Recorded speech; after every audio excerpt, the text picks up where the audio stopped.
আচ্ছা, আমার বাপের নাম কি? জিয়া রহমান। হ্যাঁ, ওনার সাথে ওনার সাথে কালকে আজকে ছেলের সাথে কাটবেন ইনশাআল্লাহ। এবং তার মাও এই রাজত্ব করে যে মন্ত্রী মহোদয় হয়ে গেছে আমরা সেই সব বিপদে নেই। আপনার বয়স তখন কত ছিল? আমার 30 বছর বয়স ছিল। 32 সাল। এখন কত বয়স থাকে? 80 উপরে। আজকে কাটতে পারবেন না খাল?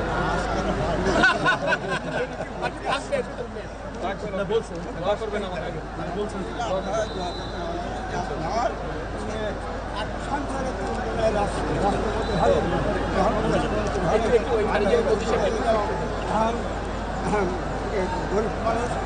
কিন্তু কেটেছেন সাবেক সভাপতি। যা হোক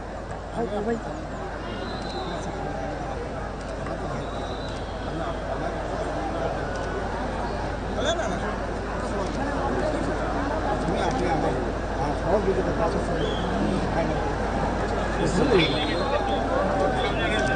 দোয়া করবেন। ভালো থাকবেন।